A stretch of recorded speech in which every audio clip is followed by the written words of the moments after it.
미국과 중국의 AI 패권 전쟁, 그리고 그 거대한 틈바구니에서 인류 역사상 가장 잔인한 기술 성적표가 숫자로 공개되었습니다. 초격차 AI가 전 세계의 명운을 가르는 지금, 어떤 나라는 인류의 뇌를 지배하고 어떤 나라는 물리력을 독점합니다. 하지만 진짜 소름 돋는 사실은 이 속도 전쟁에서 시간을 완전히 빼앗긴 북한이 이란만큼도 버티지 못하고 완벽한 기술적 절멸을 맞이하고 있다는 점입니다.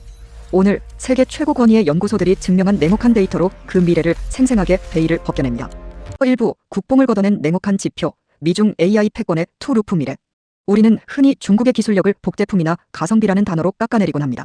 이러한 감정적 과소평가는 가장 먼저 경계해야 할 눈먼 시각입니다. 숫자는 거짓말을 하지 않습니다. 스탠퍼드 대학교 인간중심 인공지능연구소, 즉 HAI가 발표한 최근 인덱스 보고서는 우리가 마주한 진실이 얼마나 공포스러운지 날 것 그대로 보여줍니다. 불과 얼마 전까지만 해도 미국과 중국의 최상위 AI 생성 모델 성능 격차는 30% 이상 벌어져 있었습니다. 미국의 독주 체제였죠. 하지만 현재 그 격차는 단 2.7%포인트 차이로 좁혀졌습니다. 중국의 딥시크를 필두로 한 초고 효율 오픈소스 전략이 미국의 천문학적인 자본 장벽을 무력화시킨 것입니다. 중국이 무서운 진짜 이유는 단순한 카피캣이 아니라 공학자 엘리트 집단이 국가 시스템 전체를 하나의 거대한 데이터 팩토리이자 인프라, 실험실로 쓰고 있기 때문입니다. 그렇다면 이 전쟁의 끝에서 미국과 중국은 어떤 미래를 맞이하게 될까요? 데이터를 분석해보면 미래의 지구는 두 개의 거대한 운영체제, 즉 투 루프 시나리오로 완벽히 양분됩니다. 첫 번째 루프는 미국의 지능 독점입니다. 미국의 민간 AI 투자 규모는 연간 2,859억 달러, 우리 돈으로 무려 400조 원이 넘습니다. 이는 2위인 중국의 124억 달러와 비교하면 무려 23배에 달하는 압도적인 수치입니다. 특히 실리콘밸리가 위치한 캘리포니아 한 주의 투자액인 2,180억 달러만으로도 전 세계 모든 국가의 투자 합산액을 가볍게 찍어 누릅니다. 여기에 글로벌 데이터 센터 보유수 5,427개를 바탕으로 고성능 AI 슈퍼컴퓨터 연산 능력의 75%를 미국이 완벽히 장악하고 있습니다. 즉, 미국은 인류 최고의 인공지능 뇌를 독점하는 OS가 됩니다. 두 번째 루프는 중국의 물리 독점입니다. 돈으로는 미국을 이길 수 없음을 아는 중국은 공산당 일당 독재의 시스템 효율성을 극대화하여 피지컬 AI에 사활을 걸었습니다. 국제로봇 연맹 IFR의 데이터에 따르면 중국의 연간 산업용 로봇 설치 대수는 29만 5천 대로 미국의 3만 4,200대와 비교하면 무려 9배가 넘습니다. 현재 전 세계 로봇 출하량의 87%가 중국 생태계와 직간접적으로 연결되어 있습니다. 더 무서운 것은 AI의 먹이인 전력 인프라입니다. 중국은 사막 전체를 태양광과 원전으로 덮으며 한 해에만 429기가와트의 전력 용량을 추가했습니다. 미국의 연간 전력 확충 속도의 15배에 달하는 수치입니다. 결국 미래의 결과는 선명합니다. 미국은 지능을 독점하고 중국은 그 지능을 탑재하고 움직이는 하드웨어와 로봇 생태계를 독점하는 두 개의 태양이 지구를 양분하게 될 것입니다. 지능을 가진 미국과 물리력을 쥔 중국, 이 거대한 두 개의 태양이 충돌하는 테크 대전 속에서 그렇다면 칼날 위에 선 다른 국가들의 명운은 어떻게 될까요? 특히 우리 대한민국과 이스라엘의 생존 공식은 어떻게 다를까요? 2부 생존의 다른 방정식 대한민국 하드웨어 스케일 대 이스라엘 소프트웨어 어질리티. 미중 패권 전쟁의 최전선에 서 있는 두 테크 강국 대한민국과 이스라엘은 생존을 위해 완전히 다른 과학적 전술을 채택하고 있습니다. 두 나라의 차이를 분석하는 것은 미래 테크 지형도를 이해하는 핵심 열쇠입니다. 먼저 이스라엘은 이른바 소프트웨어 어질리티, 민첩성의 극단을 달립니다. 이스라엘은 GDP 대비 R&D 투자 비율이 약 5.6%로 전 세계 1위입니다. 그들의 핵심 자산은 군과 정보가 결합한 독특한 생태계, 특히 정예 테크 부대인 유닛 8200입니다.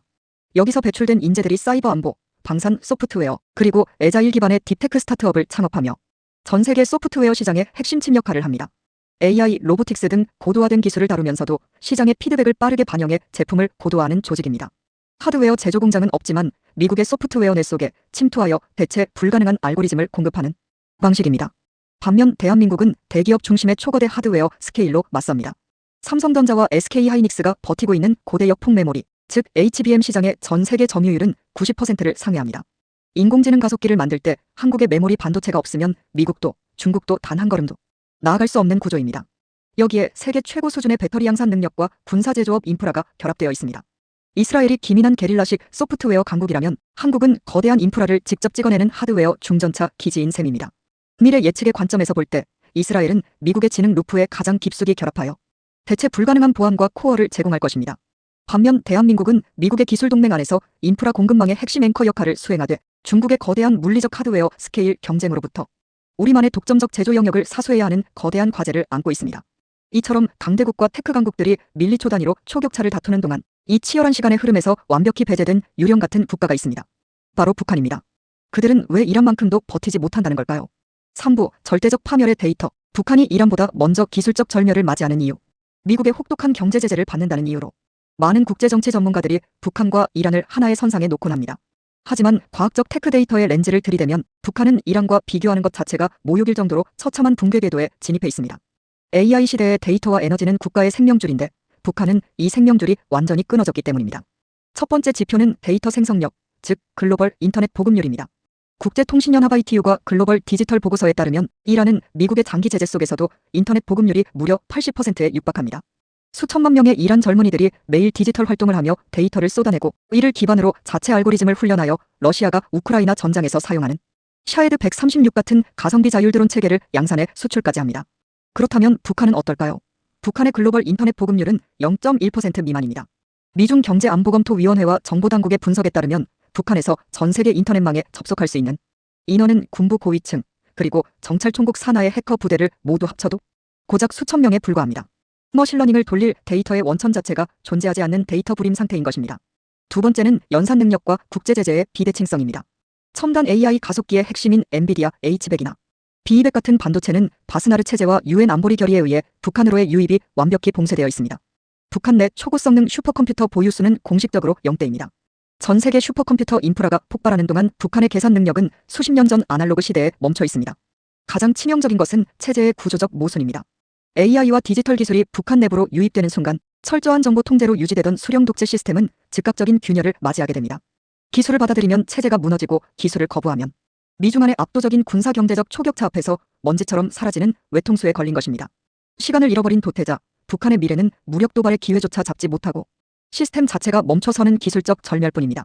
결국 기술은 국가라는 엔진을 돌리는 가장 강력한 동력원이며 제도는 그 엔진을 제어하는 운영체제입니다. 미국과 중국이 지능과 물리를 나누어 갖고 한국과 이스라엘이 각자의 생존 공식을 증명하는 이 냉혹한 2026년의 테크 전장 속에서 기술을 거부해야만 영영할 수 있는 북한의 아날로그 체제는 과연 몇 년이나 더 버틸 수 있을까요? 그리고 우리는 이 거대한 패권 전쟁 속에서 하드웨어 스케일을 넘어 어떤 소프트웨어 전략을 준비해야 할까요? 여러분의 날카로운 통찰을 댓글로 공유해주세요. 세상의 일부 지식이었습니다.